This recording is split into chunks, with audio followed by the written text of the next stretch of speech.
फांसी होनी चाहिए, दोनों को फांसी, दोनों को फांसी होनी चाहिए।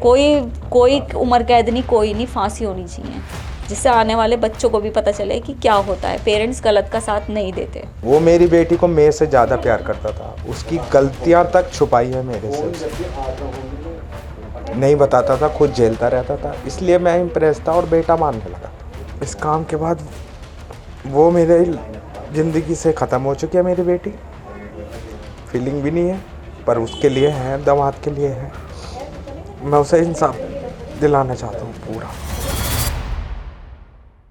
हम मौजूद हैं उस परिवार के साथ जिन्होंने अपनी बेटी को खुद पुलिस को ले जाकर के सौंपा और इनके सौंपने के बाद में ही इस जघन्य हत्याकांड का खुलासा हुआ, जिसके अंदर एक पत्नी ने अपने पति को अपने प्रेमी के साथ मिलकर मौत के घाट उतार दिया था।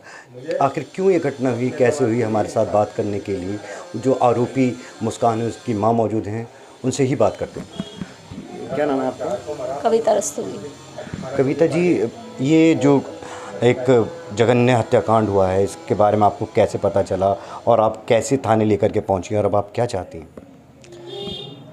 जस्टिस चाहती हूँ मैं, मेरी बेटी है, मैं मानती हूँ, लेकिन ऐसी बेटी नहीं चाहिए मेरे को। क्या दुनिया में किसी को नहीं चाहिए। 17 तारीख की रात को ये घूम के वापस आए हैं। हमें यही पता था कि वो मेरे शुभी और मुस्कान गए हुए हैं, दोनों घूमने।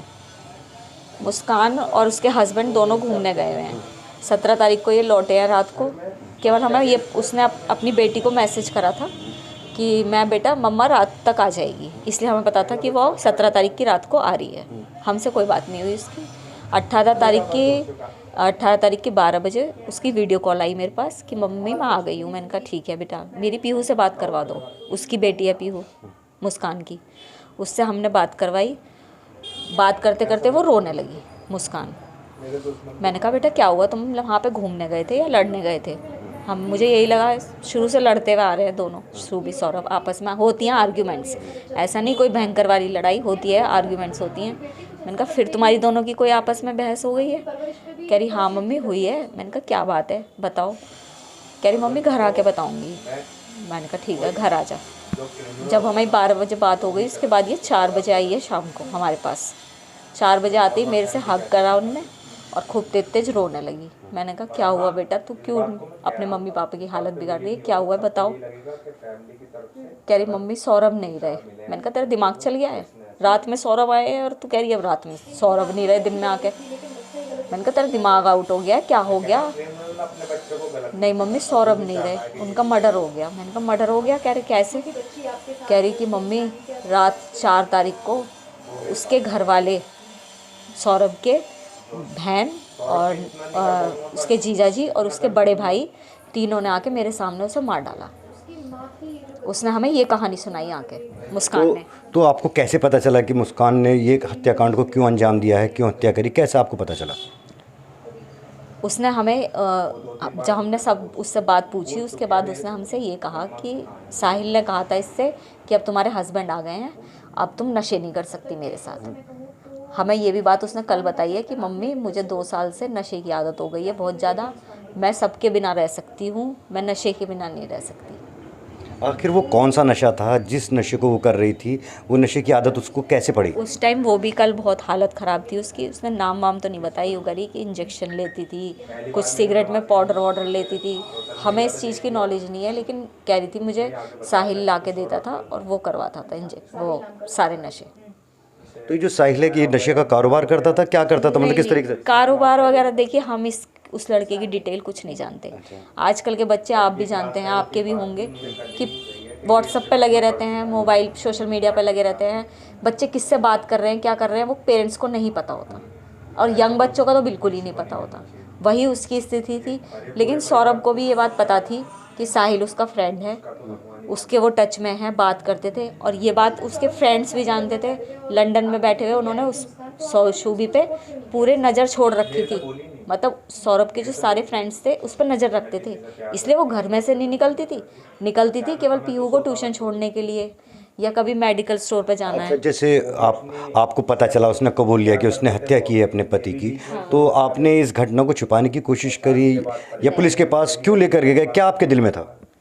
हमें सौरभ की आ रही थी, उनने उसके साथ बहुत बुरा करा। हमें उसकी तस्वीर घूमने आ रही थी, उनने हमारी बहुत रेस्पेक्ट करी, उसके प्यार की उनने कोई वैल्यू नहीं रखी, कोई वैल्यू नहीं रखी। ब्लाइंड लव करता था वो, मतलब पैर धो के पीने लायक लड़का था वो। अपने पेरेंट्स को छोड़ा, अपने करोड़ों की प्रॉपर्टी छोड़ी, उसकी मम्मी पापा ने उसे बेदखल कर दिया। उस बच्चे के लिए तूने ऐसा काम करा जिसने तेरे लिए, मतलब पागलों की तरह पागल था वो। हम मजाक मजाक में कहते थे, उस पीयू को चिढ़ाते थे कि ब्रह्मपुरी का पागल आदमी कौन, तो खुद भी बोलती थी वो, सौरभ को कह रहे हो ना, मेरे पापा को कह रहे हो ना आप। उस बेचारे के लिए अब आप क्या चाहती हैं इसके अंदर? जैसे खुलासा भी हो गया, आपकी बेटी पकड़ी भी गई, उसका जो प्रेमी था वो भी पकड़ा गया, अब आप क्या चाहती हैं? फांसी होनी चाहिए, दोनों को फांसी, दोनों को फांसी होनी चाहिए। कोई उम्र कैद नहीं, कोई नहीं, फांसी होनी चाहिए, जिससे आने वाले बच्चों को भी पता चले कि क्या होता है। पेरेंट्स गलत का साथ नहीं देते। जो ये हत्याकांड हुआ है, आपके दामाद थे, आपकी बेटी ने किया है, कैसे आपको पता चला और आप जो थाने तक लेकर के गए, ये पूरा मामला है क्या? क्या इस कहानी को ज़रा एक बार विस्तार से समझाइए। जी 12 बजे वो मम्मी को फ़ोन करा है, 17 तारीख की रात को आई है। उस टाइम कोई कांटेक्ट नहीं करा हमसे, रूम पर आ गई थी वो अपने। और 12 बजे अगले दिन 18 तारीख को उनने अपनी मम्मी को बात करी है वीडियो कॉलिंग पे कि पीयू से बात करनी है। पीयू से बात वीडियो कॉलिंग पे हो रही थी, तो वो डिस्टर्ब लग रही थी और रो रही थी। तो मम्मी ने पूछा क्या बात है, सौरभ से लड़ाई हुई है क्या? तो उन्होंने कहा अभी इशारा करके कहा सौरभ है, अभी नहीं बताने की, मैं घर आके बताऊँगी। अच्छा, ये जो हत्याकांड किया है आपकी बेटी ने, इसके पीछे उसका मकसद क्या था और कैसे उसने किया, ज़रा थोड़ा सा उसे विस्तार से बताइए। मकसद उसने ये बताया, इसका जो फ्रेंड है जो शामिल है इस चीज़ में, उसने कहा कि इसने मेरे को 2-3 बार बोला है कि ये हमें नशे नहीं करने को मिलेंगे अब, और हम दोनों बिना नशे के नहीं रह सकते। और मेरी बेटी ने कहा मैं भी नहीं रह सकती अब बिना नशे के, इसलिए हटा दिया उसे रास्ते से।